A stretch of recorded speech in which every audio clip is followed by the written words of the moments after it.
Welcome back, folks. Omar here from Golsided. I got another Chivas exclusive episode for you guys. I like doing these, especially for recaps and for previews of things that are coming up for Chivas. We're going to be doing a preview of this upcoming season. Chivas' first match was rescheduled for sometime in September against Tigres, so that gave us a little bit more time to get this out. And we're going to be doing a bit of a recap of the preseason so far. Chivas made a whole bunch of moves. They made a whole bunch of noise. Brand new coach, brand new players, a whole bunch to talk about. So let's get it.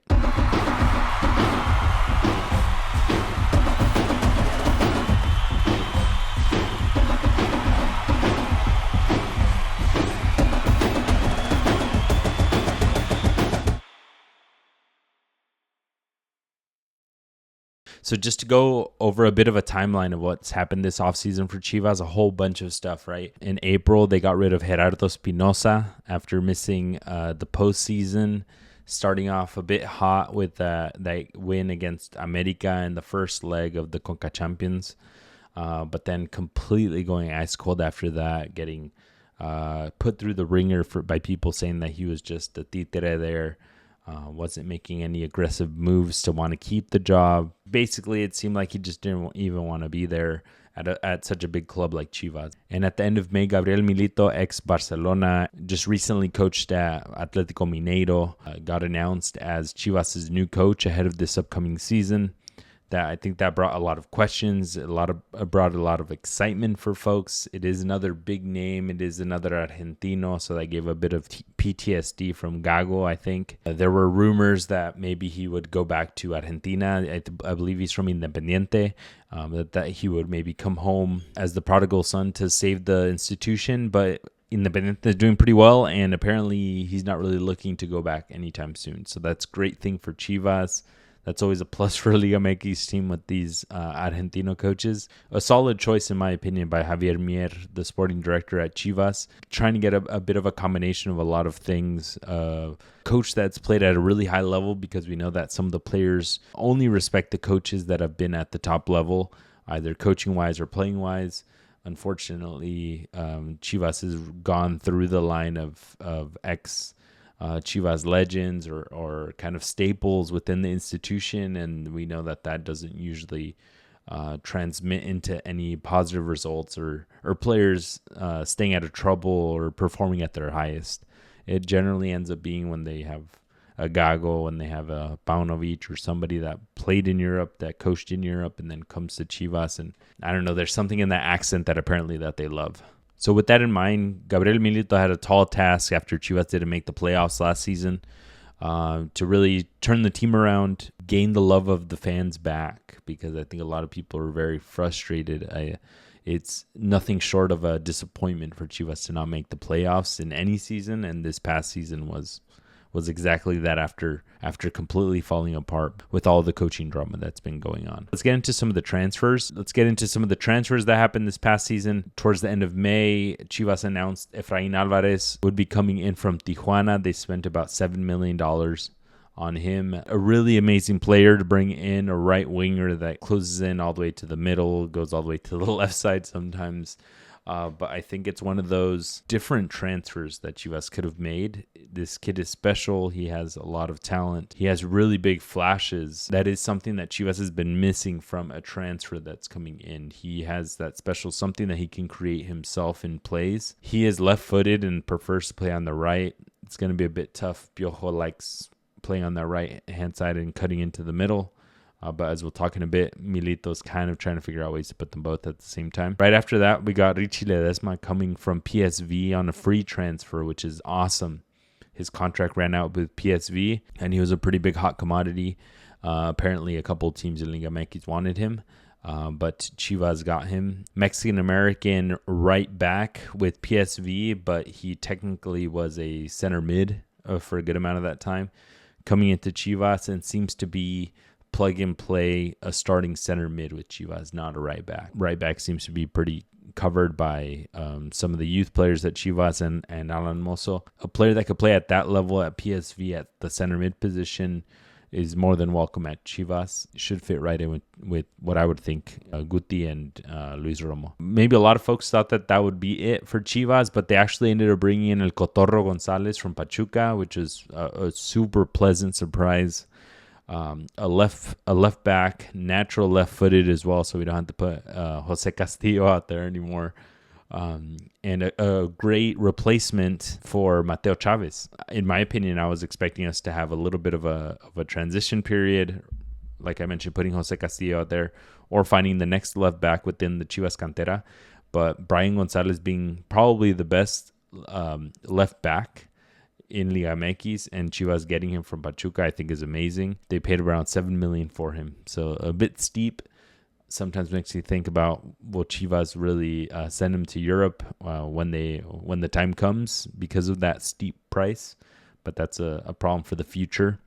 I think that's an A+ signing there from Chivas, the best that they could have gotten from Liga MX, both Efrain Alvarez and Brian Gonzalez.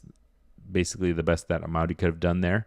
And then another A+, Richie Ledesma on a free. That's pretty baller. It's something that we haven't been seeing from Chivas in a while. And then lastly, they brought in Diego Campillo back from Juarez. To my understanding, it was around $2 million because they had a cláusula in his contract when they sent him over to Juarez, de recompra, so that they can buy him back at a pretty cheap price, which is genius. Because Chivas has been selling players, they ball out at different teams just because we know they get more opportunities, there's less pressure, they're able to shine more, and then everyone asks the questions, why did Chivas let them go? Can we get them back? In this case, they could because they could afford it, and they got a really solid center back, a really solid defensive mid if necessary. But in my opinion, I think they'll put him at center back. As far as departures, we all know Mateo Chavez, our golden boy, the left back, ended up going to AZ Alkmaar, to the Dutch league. He went for around $2 million, and to my understanding, I think that's only 50% of the carta, so Chivas should get a good amount if they sell him for $10 million or something one day to maybe, I don't know, Brighton in the Premier League. Who knows? I think that's a pretty solid move for him. He was in a really good moment, starting to play now with La Selección de Mexico, and I think he's ticking all the boxes of what he needs to get done to try his hardest to get to 2026 World Cup. Being one of the very few left backs, being one of the few natural left-footed left backs, with just Gallardo and Cotorro as his competitions, maybe Stitch Angulo. Being the son of a Chivas legend, probably getting really good advice from his dad, a la Santi Jimenez. I really like this move for Mateo Chavez. I already got an AZ Alkmaar jersey from a couple seasons back, so you already know we're going to be cheering them on. And then Chivas also unfortunately got rid of Fernando Beltran and Nene. They sold him to León for about $3 million. If you guys have ever seen on the pod, it doesn't necessarily make me sad because I've been wanting Nene Beltran out of Chivas for a bit because I want them to sell high on players. I'm a bit frustrated that Chivas ends up giving players on a free over the past couple of years, the past half decade.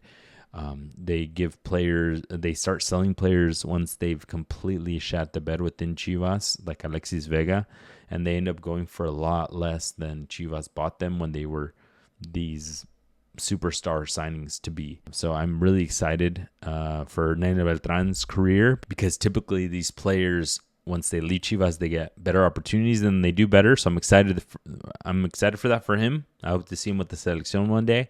But I think it's going to take a lot of work from him because from what I was seeing with him at Chivas, he was definitely stagnant at a certain point. He plateaued in his career, his speed, his the pace of play. Yes, I understand he wasn't meant to score the goals or assist. He was transition, basically like Charlie. But at the end of the day, to make it to the Selección, we're seeing now with the players like Marcel Ruiz and with Gilberto Mora, they need to do more than just the transition. They need to be able to help you box to box, to give an assist or two every once in a while, and to get some shots on goal. I hope this move does better for Nene Beltran to get into that in his career. But with Chivas, it just wasn't working, and I think it's a bit of a win-win. Now Chivas has some cash. They probably spent it all already. We got a couple of loans. Jose Castillo was loaned to Pachuca, but he came right back. And then for this actual season, Luis Rey is on loan to Puebla. which I think is awesome. I love when these young players get loaned out. In my opinion, somebody that probably should have gotten loaned out was one of the strikers that Chivas has, because right now we have Chicharito, we have Pulido, we have Don Wilke, and then we have Hormiga. That's 4 strikers. I don't know what they're going to do with 4. To my understanding, they usually have 3 in the roster.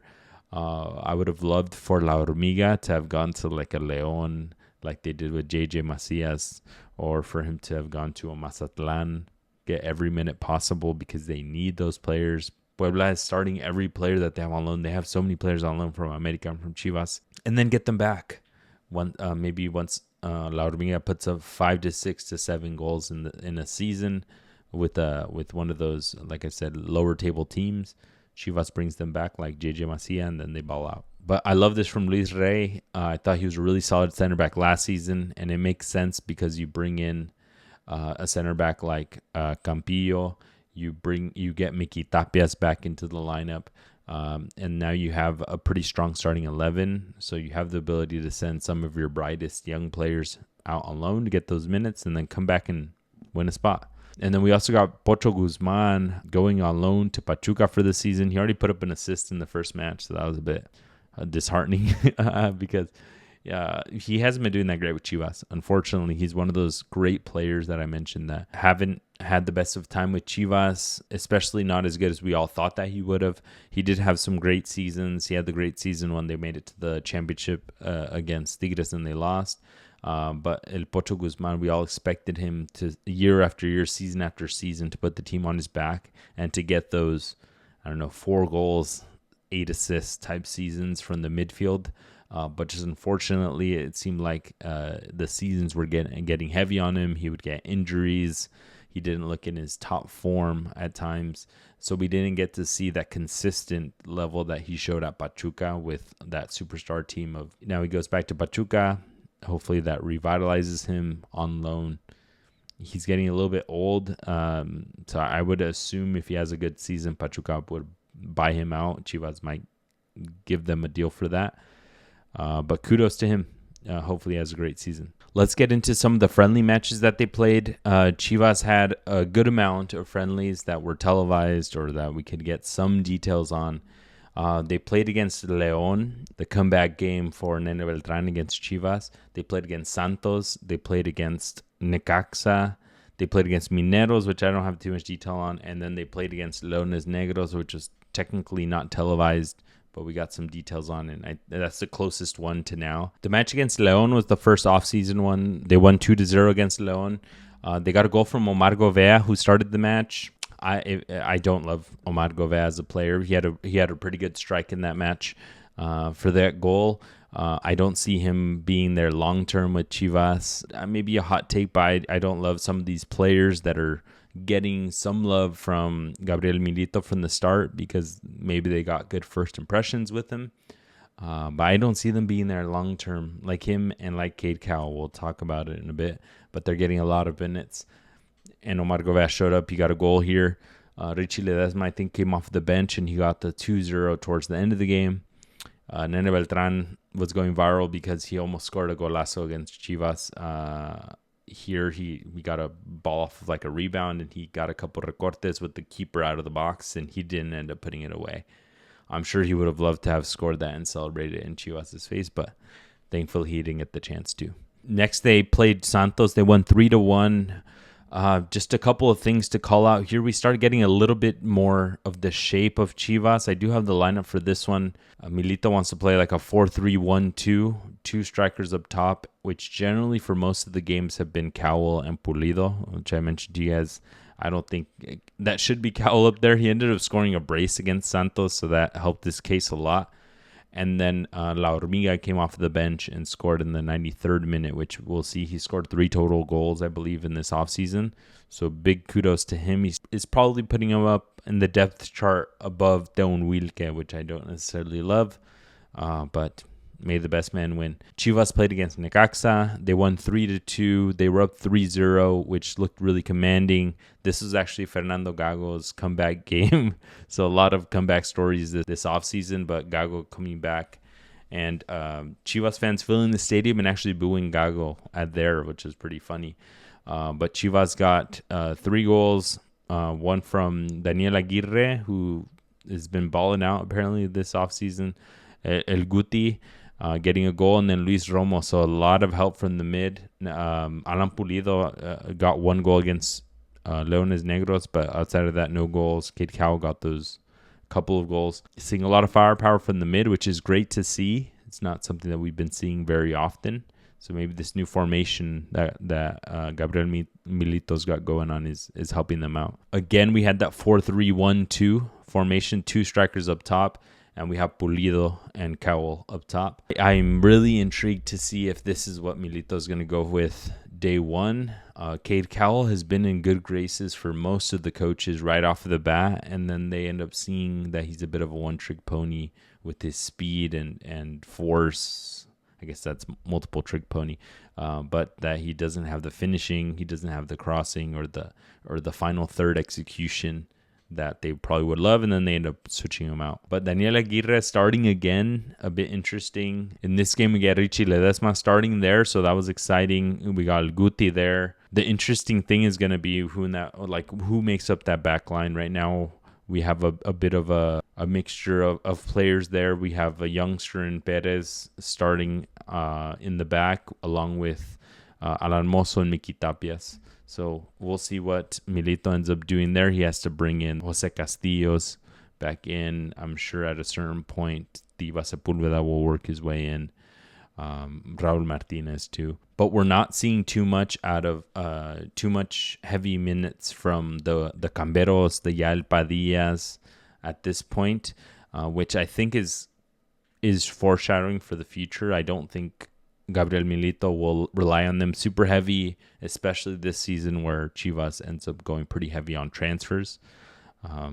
I'll give you guys a bit more details later on who I think is going to start. The other interesting thing to note in this match too, we had Oscar Wally playing every minute and playing in the majority of the offseason, pretty much solidifying himself as the second goalkeeper, which last season it was El Dragon Garcia. I think that's pretty much out the window with how much he's playing. Chivas did give up 2 late goals, basically playing a perfect game until the 70th minute, and then in the 73rd, Alcántar, one of the young gems de la Selección Mexicana, who's been kind of forgotten about, gets a good header in the box, which has some notes for cleanup for Oscar Wally, but I mean, he's not going to start.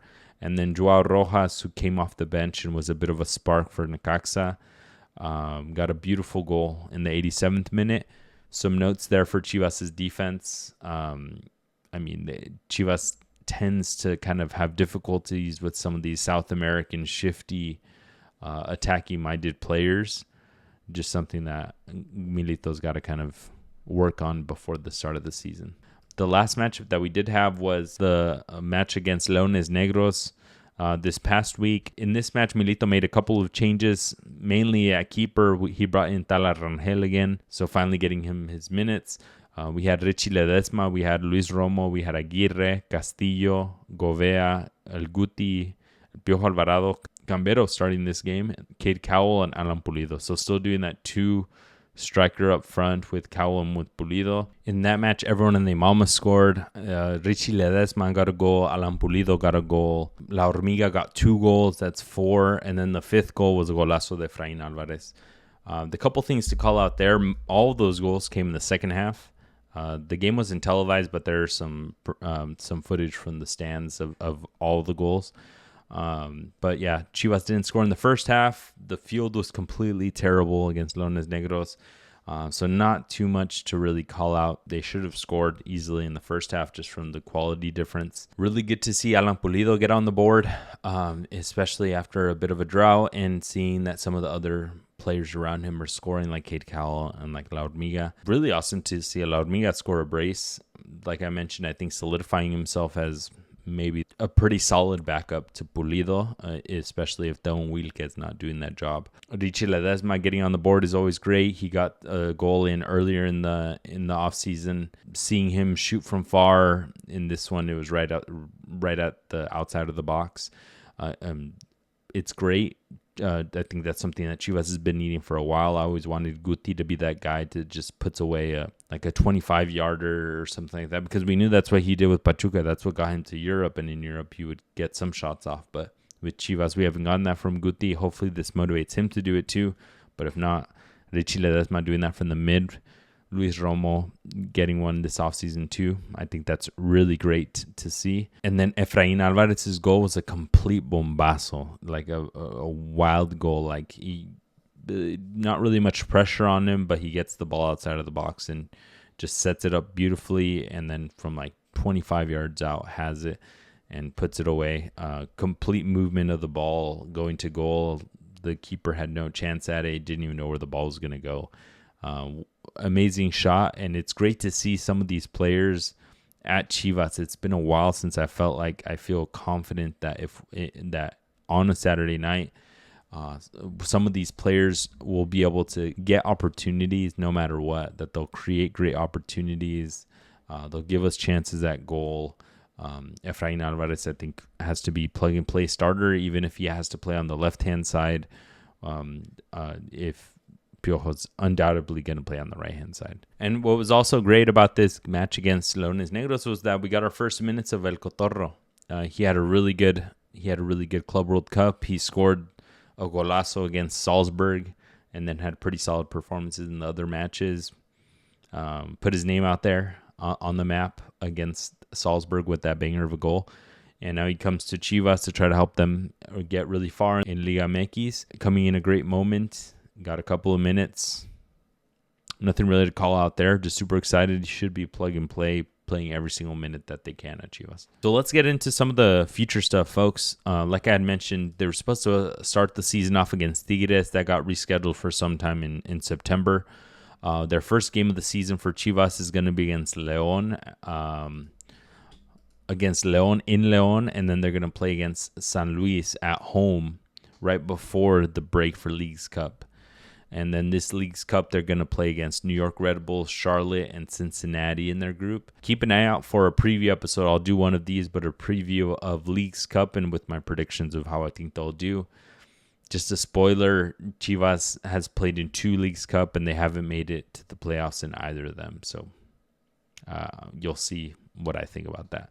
Let's get into my predictions for Chivas' starting 11 for this season.